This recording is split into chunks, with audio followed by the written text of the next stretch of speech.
Hi, my name is Mikhail King, and I'll be presenting on the paper, Exergame Development Using the Dual Flow Model. This paper was written by Jeff Sinclair, a graduate student at Edith Cowan University in Western Australia, Philip Hingston, a professor at ECU and the author of the book Design by Evolution, and Martin Masick, an assistant professor also at ECU. This paper was submitted to the 6th Australian Conference on Interactive Entertainment in 2009. This paper is not cited by others quite yet, possibly because it just got published, but I thought it presented an interesting point of view on how a theoretical model could be incorporated into exergame design. I will first be covering what the authors believe a successful exergame is. Then I'll describe flow and the dual flow model. Next, I will explain what the authors believe to be proper exergame structure.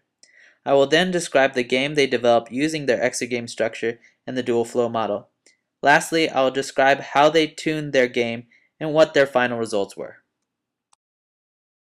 The authors break down exergame success into two factors, attractiveness and effectiveness. Attractiveness is what gets people to play the game and to continue using it. In essence, a game has to be fun. Specifically with regards to exergames, I think it is very difficult to do this because you do not want a game to get too repetitive or boring. The authors use DDR as an example because it was a very commercially successful game that people considered fun more than anything else. On top of being fun, an exergame must also be effective in achieving health benefits. I think what was really interesting about what the authors said was it was not enough to motivate people to do specific physical activities. These specific physical activities may be better than just sitting on the couch, but in order to really maximize a person's health benefits, the type of exercise, as well as a combination of exercise duration, intensity, and frequency have to be considered. Take this following routine, for example. A 10-minute warm-up exercise, followed by a high rate exercise, and then a 10-minute cool-down exercise 3 times a week. This would be a very good routine to maintain a person's health. The flow construct was created by a Hungarian philosophy professor and describes the state of total engagement. For example, many professional athletes describe themselves as being in the zone when they are performing at their best.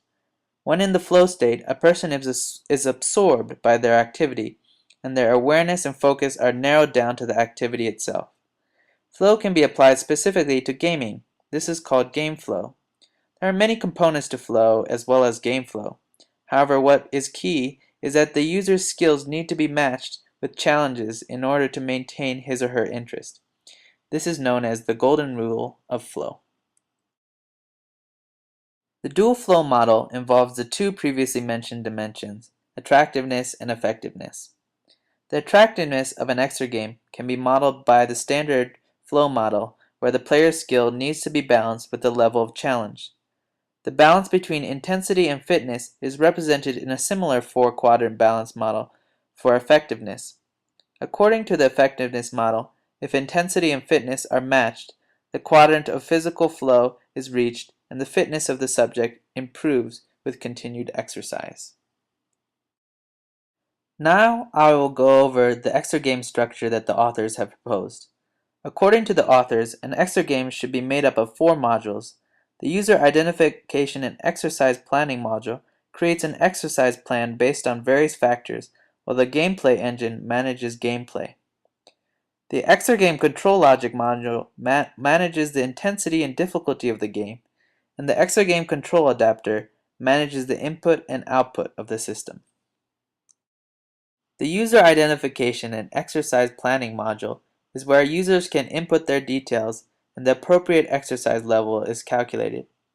It also allows the users to select the intensity of their exercise, which is represented as a percentage. In the exergame that the authors created, this module calculates the desired heart rate.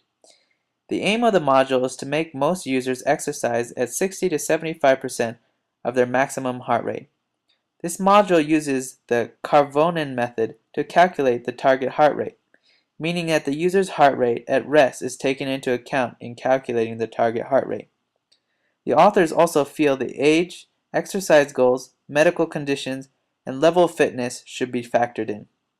The module also has the ability to store historical data of the user's skill level, so that a player can start where he or she left off. The gameplay engine is essentially the core of the video game and tries to accurately control exercise intensity and game challenge independently. This is crucial because there might be exergame users that are either fit but lack video game skill, or users that are unfit but are good at video games. This module is responsible for determining the skill level of the user and to manage the game challenge. On the other hand, the intensity level is mainly controlled by the exercise planning module. The difficulty lies in increasing the intensity of the workout without affecting the challenge of the game. The exergame control logic model acts as the brain of the system. It takes in the exercise plan from the planning module, the current exertion level, as well as the current in-game success of the player, and outputs the intensity and challenge changes that need to be made. The intensity delta is calculated using PID control loops. The three components, proportional, integral, and derivative, are calculated based on the error in the current reading when compared to the desired reading. The challenge delta is determined using fuzzy logic. Fuzzy logic is an automated reasoning method that simulates the human ability to reason using multiple inexact concepts. The authors note that the control logic of the system requires extensive fine-tuning in order to find the optimal settings for workout intensity and gameplay challenge. The exergame control adapter takes both voluntary as well as involuntary user feedback as input. Voluntary input includes actions such as button clicks, and involuntary input is things such as heart rate. The exergame also outputs feedback to the user. For example, the module could increase the resistance of an exercise bike. The exergame interface used for the author's research was a modified exercise bike. The handlebars and the buttons on the bike acted as the manual inputs to the user. The user's heart rate was also gathered. On the feedback site, traditional video and audio was used, as well as resistance control for the bike. As this diagram shows, the four modules of the exergame structure work together in order to follow the principles of the dual flow model. The exergame control adapter passes the player actions to the gameplay engine to control the gameplay. The in-game success is then passed on to the exergame control logic module, where the difficulty and intensity are determined and fed back into the gameplay engine. As you can see, the exergame control logic module makes its delta calculations based on the current exertion level of the user and the exercise plan generated by the exercise planning module.